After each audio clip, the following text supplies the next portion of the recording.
talk about. We're taking your calls at 622-9622. Good morning. You're on Ocala Talks. Good morning, Tom. Hey, Hugh. How are you? Pretty good. You were talking about Highway 40. When I first come to Florida, we had our first home was out in the National Forest, by Forest Corners off of 40. And let me tell you, that road is very, very dangerous. My wife had a couple of close calls, and I had enough. I was worried about it, so we moved into Silver Springs so we didn't have to travel 40. But the road is, they way back, that's 25, 26 years ago, about widening the road and doing this, that. Nothing has ever happened.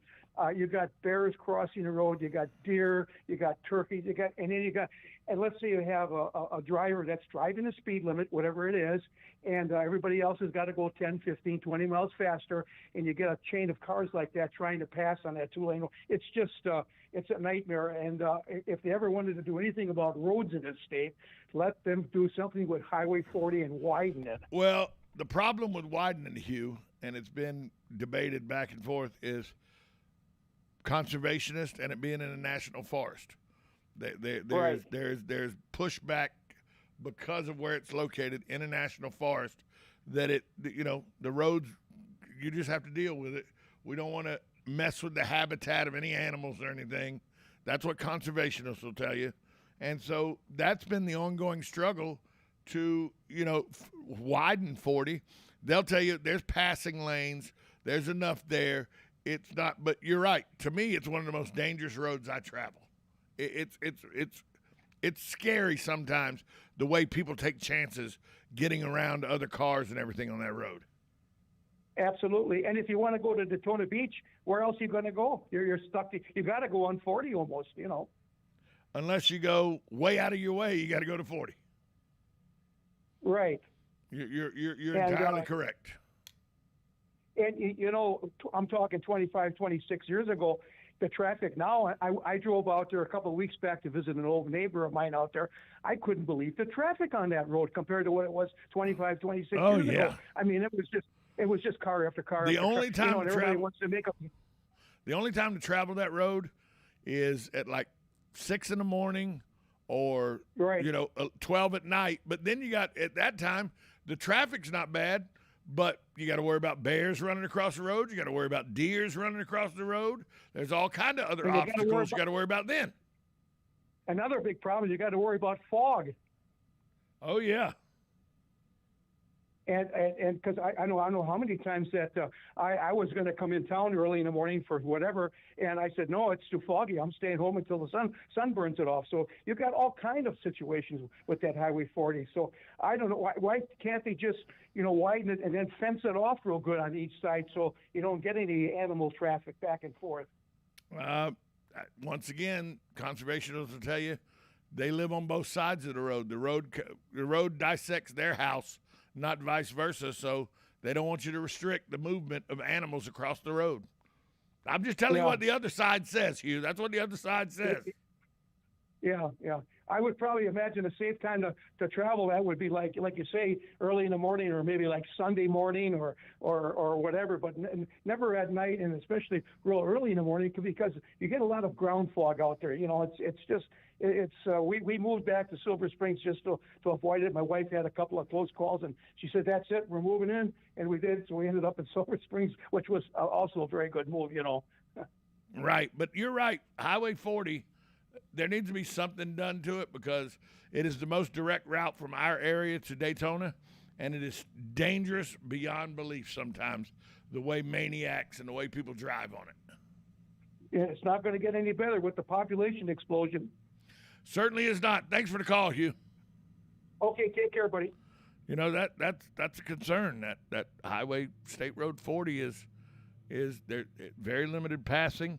People get frustrated and get antsy. They try to pass in areas that are clearly marked don't pass. I've seen people come so close to head-on collisions that they're down in the ditch area and save their car somehow without flipping it. You can see some crazy things on State Road 40, especially when traffic backs up. And you always got that one nut that he likes to pass one car at a time. He'll force his way. He'll be in the back of the line. He'll force his way one car at a time to the front of the line. I mean, you know, there's 8, 10 cars in a line. He'll force his way to the front of the line one car at a time.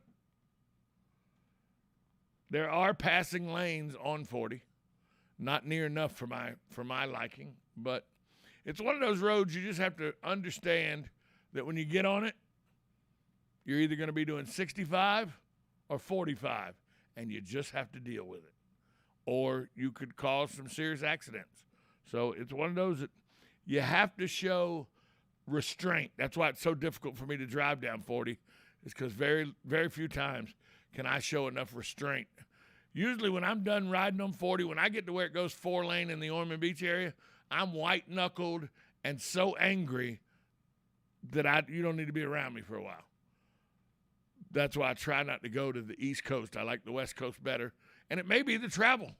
It may be just I don't like State Road 40 so much that's why I have a just disparaging thought process when it comes to going to Daytona.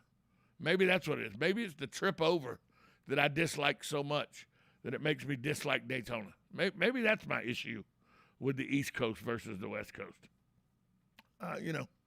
But it's treacherous. All of us that have lived in this area for any length of time have seen or been involved in close calls on State Road 40, whether it be involving motorcycles, cars, bears, deer.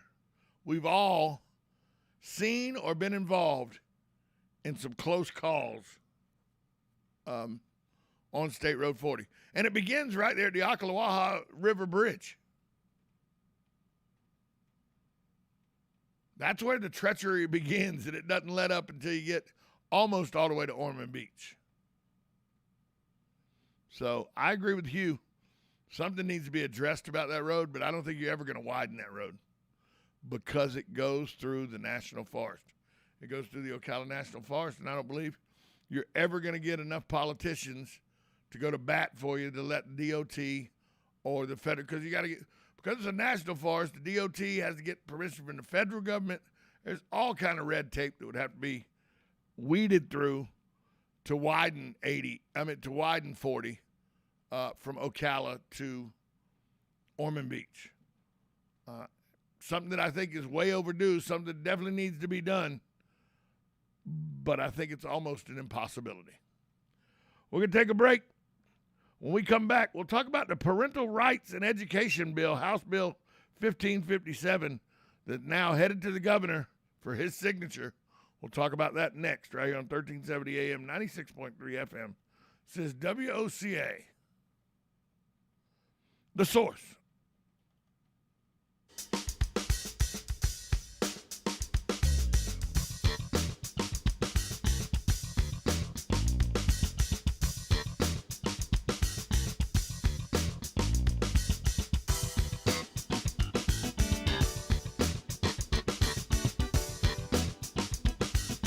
Broadcasting from the Ocala International Airport, this is WOCA AM, W242CA FM, Ocala, 1370 AM, 96.3 FM, The Source.